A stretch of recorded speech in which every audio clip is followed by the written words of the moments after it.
2017 నుంచి ఉంది ఆ ఎక్స్పర్ట్ కమిటీ. ఆ ఎక్స్పర్ట్ కమిటీ గత ప్రభుత్వం ఇది 2019కి ముందున్న ప్రభుత్వంలో కూడా అదే ఎక్స్పర్ట్ కమిటీ ఉంది. ఆ కమిటీ వాళ్ళు రికమెండేషన్ చేస్తే దీని ప్రకారం ఎందుకు రిలాక్సేషన్ చేస్తున్నారని మేము తర్వాత అడిగితే సప్లైస్ పూర్తిగా రావాలి అంటే వైడర్ స్కోప్ ఎక్కువ ఉంటే కాంపిటేటివ్గా టెండర్స్ పూర్తి చేస్తారు. ప్లస్ ఇంకొకటి అంశం, టర్మ్స్ రిలాక్సేషన్ చేసినా కూడా ఎక్కడ క్వాలిటీ మీద కాంప్రమైజ్ కాకుండా, నెయ్యి క్వాలిటీ మీద కాంప్రమైజ్ కాకుండానే ఈ టెండర్స్ని నామ్స్ని రిలాక్సేషన్ చేయడం జరిగింది.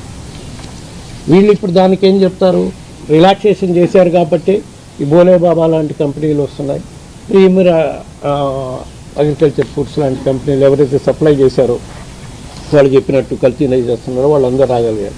వాళ్ళంతా ముందు కూడా ఉన్నారు. కొత్తగా మేము రిలాక్సేషన్ చేసినాక వచ్చిన వాళ్ళు కాదు, 2014 నుంచి సప్లై చేస్తున్నారు. ప్రీమియర్ అగ్రి ప్రోడక్ట్స్ అనేవాళ్ళు బోలే బాబా అనే 2018 నుంచి సప్లై చేస్తున్నారు. సో ఆ ఆరోపణ కూడా వాళ్ళు చేస్తున్న ఆరోపణ నిరాధారమైన ఆరోపణ. ప్లస్ ఇంకొకటి కూడా చెప్పారు, మాకు అధికారులు బ్రీఫ్ చేసింది ఏంటంటే ఎక్స్పర్ట్ కమిటీ వాళ్ళు ఇచ్చిన రిపోర్ట్లో ఈ మధ్య చాలా చిన్న కంపెనీలు కూడా వస్తున్నాయి. ఘీ మ్యానుఫ్యాక్చరింగ్కి ఫ్యాట్, పాలలో ఫ్యాట్ తీసినాక ఫ్యాట్ అమ్ముతారు కొన్ని డైరీస్ వాళ్ళు, చిన్న డైరీస్ వాళ్ళు. ఆ ఫ్యాట్ కొని కూడా ఘీ తయారు చేస్తారు కాబట్టి వాళ్ళకు కూడా అవకాశం ఇవ్వాలి, స్టార్టప్ కంపెనీలు ఎన్నో వచ్చినాయి కాబట్టి అని చెప్పి అది కూడా అది జెన్యూన్ రీజన్ అనిపించింది మాకు కూడా. ఎందుకంటే ఇవాళ రేపు పట్టణాల్లో చాలా చోట్ల ఫ్యాక్టరీ మిల్క్ ఎక్కువ అమ్ముతున్నారు. ఆ ఫ్యాక్టరీ మిల్క్ తీసినప్పుడు ఆ ఫ్యాట్ తీసి డైరీస్కి అమ్ముతారు, చిన్న మిల్క్ డైరీస్ వాళ్ళు, ఘీ మ్యానుఫ్యాక్చరర్స్ అట్లా వస్తారని. ఆ కారణాల వల్ల ఈ స్కోప్ను వైడెన్ చేస్తున్నాము, టెండర్ నామ్స్ను మారుస్తున్నాము అని చెప్పడం జరిగింది.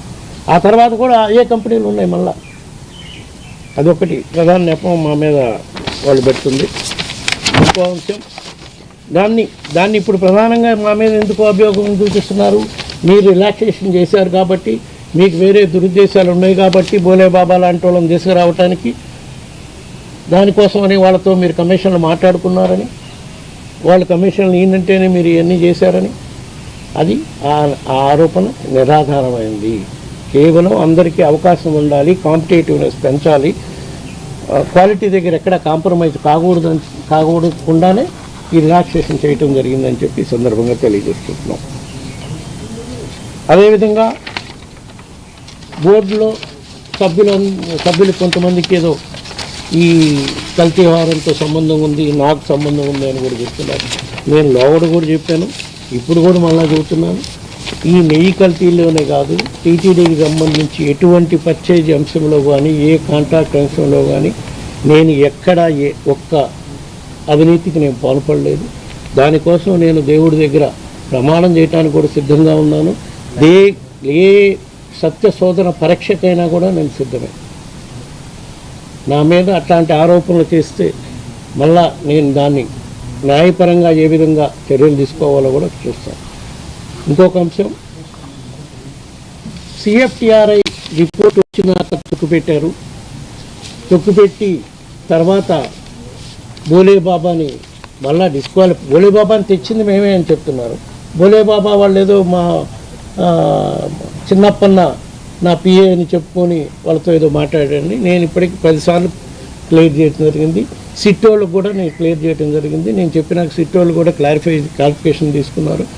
చిన్నప్పన్న నా పిఏ కాదు, 2014 నుంచి 19 వరకే నా పిఏ ఉన్నాడు, 18 వరకే.